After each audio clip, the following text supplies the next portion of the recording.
What's going on, boys? It's the TheDuelFactory once again with another video, and in this one, it's a deck profile I've been promising you for a couple of videos now. I just haven't put it together, but it is Adamancipator Pranks. This deck just recently started popping up on some of the actual Dueling Book rank ladder, and I've seen some people playing it at like extravaganzas and stuff like that. It's actually a really cool concept. It's the Adamancipator deck, which, as we all know, came out of Secret Slayers, and to me it was actually like the most explosive deck that came out of it because it was the deck that could abuse Block Dragon the most, and it's now gone, which is crazy because it never even got to play at an actual event.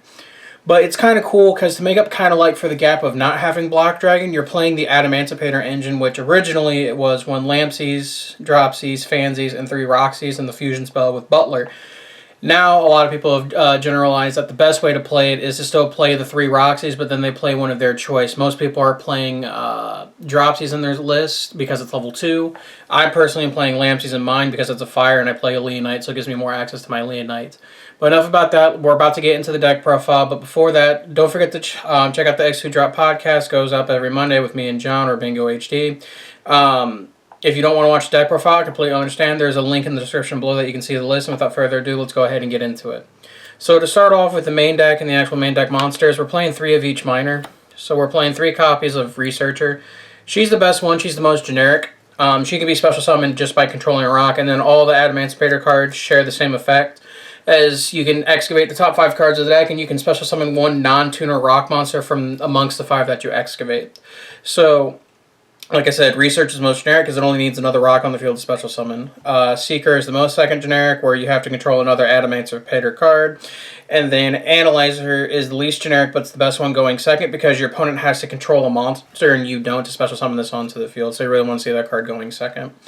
Then on to the actual prank kids we play in the deck. We play 3 copies of Roxies. So all the prank kids share the same effect as when they're used for the fusion summon or a link summon of an prank kids link monster or fusion monster. That you can special summon another prank kids of a different attribute, I believe it is, from the deck. This is actually really neat, especially in this deck, because prank kids have a rock type and Roxies, which works really well with your actual Adamancipator cards, and it's level 4, so it helps facilitates rank 4 plays, level 8 synchro plays, so on and so forth. And then the other prank kids we were playing, like I said at the beginning of the video, is I play 1 Lampsies. Some people are opting to play Dropsies simply because it's level 2, and I think that is actually a good reason to play Dropsies. I'm choosing Lampsies because I'm still playing the level 6 Synchro and Leonite, which Leonites I think is really good in the deck because it's a way to get or add a copy of Adamancipator Signs from deck to hand if you excavate it off the top, and it also Monster Reborn's a rock monster, which you can bring back Quackmare Guardian. So that's why I'm opting to play Lampsies. And that's it for the actual Prank Kids cards. On to other generic rock cards. 3 copies of Supplier. This card's actually really good in this deck. So whenever a rock monster leaves the field, you can special summon it from your hand. And then when it's, I believe it's when it's special summoned, or it might be normal summoned too, but whenever it's summoned, generally, you can add any other Quackmare card from your deck to hand, which allows you to add 3 copies of this card, which I think this is probably one of the better cards in the deck, in Quackmare Guardian. For those of you who don't know, Quackmare Guardian, whenever a monster effects activate, you contribute and negate the effect, and then the Quackymares almost all share the same effect, where you have to reveal a type of monster of the same type and to keep them on the field. So Guardian's restriction is that, but with rock monsters, so I think it's really good. And I really like it in this deck because, like I said, you can bring back with Leonite on your opponent's turn. The other normal summon that we do play is 2 copies of Doki Doki. This is more or less your tour guide. I can see why people only play 2. It's a big hand trap magnet, and if it's only playing your hand and it gets stopped, and then you honestly can't play. But it's also really nice because it's level 2 and you can reveal it off your Adamancipator card to summon them to the field. Onto a generic extender in Parallel Exceed Dragon. This card's really good, especially with the Prank Kids cards and with Research, because we are playing All Mirage, because it just gives you access to a free rank 4. 9 times out of 10, it's going to make your Gallic Granite, which lets you search any of your Adamancipator cards, or any rock monster, really, and that just gets your plays going. And then onto the hand traps, I'm playing 3 copies of Ash Blossom Joyed Spring. It is the most generic hand trap.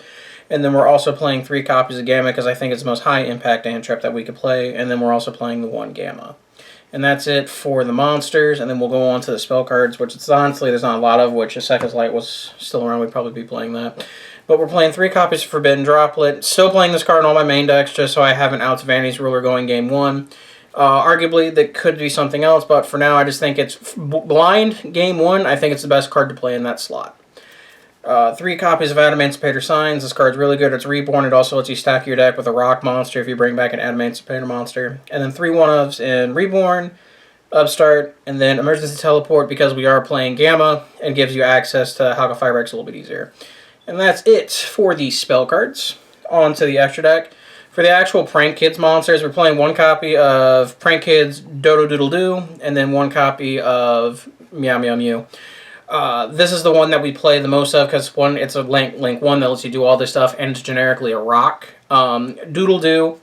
We were playing it originally because it gives you access to Pandemonium, and it also gives you access to fusion materials by adding them back from graveyard to hand once you've done your plays. But right now we're just playing as a generic Link 2 for the most important reason that's also a wind attribute, so it also makes your Wrap Tight live when you're making your turn 1 plays. That's the biggest reason we play it. And then on to the Link 1s. We are playing one Almirage. This way, if you open Researcher Signs, you have a way of actually being able to play the game because you can turn the Researcher into Almirage, and you can bring back the Researcher, stack your deck with Signs, and be able to play from there. We're playing, in Link 2s, we're playing IP Masquerade as part of your Ending Born. Haka Firebricks, one of the big reasons why this deck is still playable. Link 3s, we're playing One Nightmare Unicorn. And then for the Link 4s, we're playing Access Code Talker, and we're playing Appaloosa.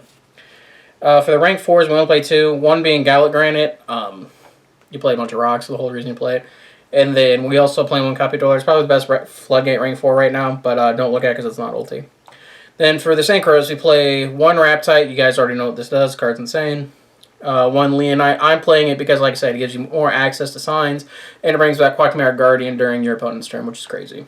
And then one Dragite, mainly because it's clear boards. And then the other 2 Synchros that we play are actually one copy of Herald of the Arclight and one copy of Borreload Savage Dragon. And that was my Adamancipator Prank Kids deck profile. Tell me guys what you guys think in the comments below. Arguably, there might be better ways to play this deck. One thing I've noticed is you probably could take the Prank Kids cards out, and you could replace them with cards like Tactical Crusader, Revival Golem, and Miracle Rupture, which I think Miracle Rupture is an insane card. And it might bring you an updated list with cards like that instead of playing the Prank Kids. But right now, I think this is probably like one of the coolest ways to play the deck because it just gives you like free link materials, and like they have so much synergy with all your rock cards in your deck. And that's basically what this deck is. It's just a pile of really, really good rock cards. But again, thanks for watching. Don't forget to check out the X2 Drop podcast, and I'll catch you guys in the next video. Peace.